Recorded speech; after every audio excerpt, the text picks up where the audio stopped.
Topic है अद्वियात के नाम। अद्वियात के 3 नाम होते हैं। पहला नाम केमिकल है, दूसरा जेनेरिक नेम होता है और तीसरा ट्रेड नेम है।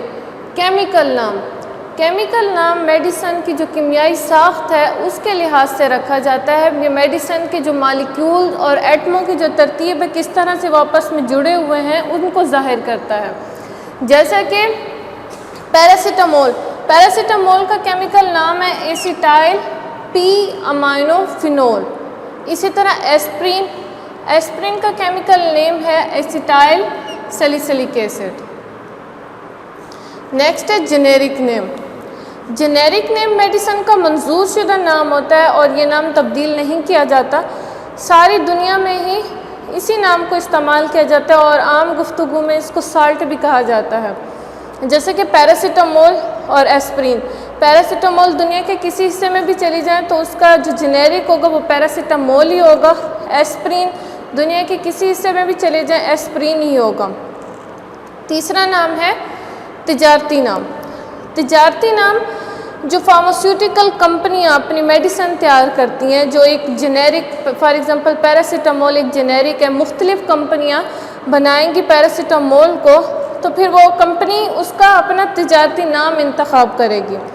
फिर वो जो नाम सेलेक्ट करते हैं उस नाम को बाकायदा कंपनी रजिस्टर करवाती है।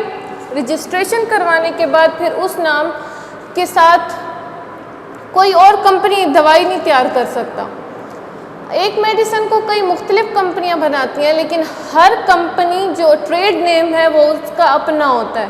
कोई ऐसा नहीं होता कि कोई 2 कंपनियां और उनका ट्रेड नेम एक हो, ऐसा नहीं होता। हर कंपनी अपना ट्रेड नेम अलग अलग करेगी। चाहे जेनेरिक एक ही तैयार करें, पैरासीटामोल इतनी सारी कंपनियां तैयार कर रही होंगी, लेकिन जो ट्रेड नेम है वो हर कंपनी का अपना अलग अलग होगा। और मेडिसिन को जो पैकिंग होती है, पैकिंग के ऊपर ट्रेड नेम और जो जेनेरिक नाम है दोनों ही लिखे जाते हैं। तिजारती नाम जो मेडिसिन ने खुद जो कंपनी ने खुद मेडिसिन को दिया होगा और जेनेरिक नेम जो उसका साइंसी नाम है, दोनों ही होंगे, लेकिन ट्रेड नेम कदरे वाज़े होता है। ऊपर ट्रेड नेम लिखा होता है और उसके नीचे ब्रैकेट में उसका फार्मूला या फिर जेनेरिक नेम लिखा होता है। फॉर एग्ज़ाम्पल अब कालपोल एक ट्रेड नेम है। कालपोल का जेनेरिक पैरासीटामोल है और इसको बनाने वाली कंपनी वीकम है। इसी तरह केमिकल नेम क्लोरो डाइहाइड्रोमिथाइल, इसका जेनेरिक डायज़ेपाम है, ट्रेड नेम वैलियम है और कंपनी इसको तैयार कर रही है रोश। अद्वियात की तैयारी। अब अद्वियात को मुख्तलिफ सूरतों में तैयार किया जाता है, जैसा कि माया हालत में टैबलेट और कैप्सूल, स्पोस्ट्रीज, बहुत सारी सूरतें हैं जिनमें अद्वियात को तैयार किया जाता है। सबसे पहली सूरत है माया हालत, यानी कि लिक्विड अद्वियात। लिक्विड अद्वियात में मेडिसिन का जो मेन इंग्रेडिएंट होगा उसको किसी लिक्विड के अंदर, सॉल्वेंट के अंदर मिला दिया जाएगा और इसको ओरली इस्तेमाल करते हैं। ओरली इस्तेमाल करने के बाद ये हमारे GIT में जाके जज्ब होती है। फॉर एग्ज़ाम्पल सिरप, माया प्रिपरेशन है, suspension, mixture, elixirs, solution, lotion, ये सारी लिक्विड प्रिपरेशंस हैं। नेक्स्ट है टैबलेट में जो मेडिसिन का मेन इंग्रेडिएंट होता है, जुज़्व आज़म, उसको दूसरे मादों के साथ मिलाया जाता है जिनको एक्सिपेंट्स बोलते हैं, उनके साथ मिला के एक टैबलेट तैयार की जाती है। टैबलेट गोल या फिर बेज़ी शक्ल में तैयार की जाती है। बाज़ गोलियां पानी के अंदर हल पजीर होती हैं और बाज़ डिस्पर्सिबल होती हैं। डिस्पर्सिबल जैसे कैल्शियम टैबलेट्स हैं वो पानी के अंदर डिस्पर्सिबल हैं। इस तरह एस्प्रिन की जो गोली है वो इंटीरी कोटेड होती है।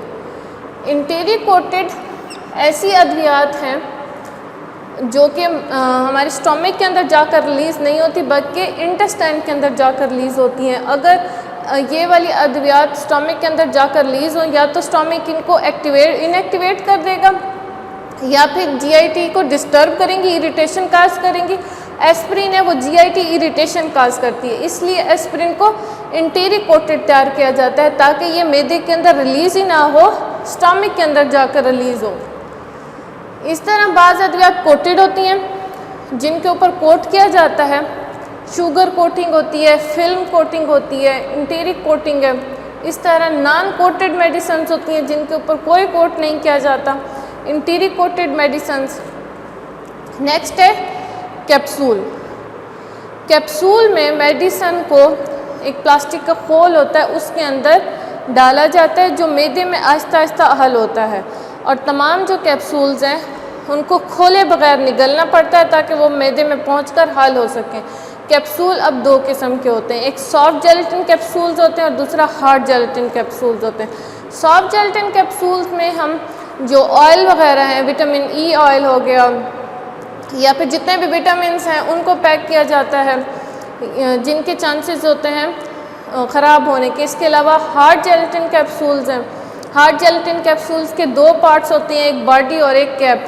बॉडी के अंदर जो हमारी मेडिसिन होगी हम उसको डालते हैं और कैप उसके ऊपर फिट कर देते हैं, और इन कैप्सूल्स, तमाम कैप्सूल्स को चाहे वो सॉफ्ट हो या फिर हार्ड कैप्सूल्स हो, उनको खोले बगैर ही निगला जाता है।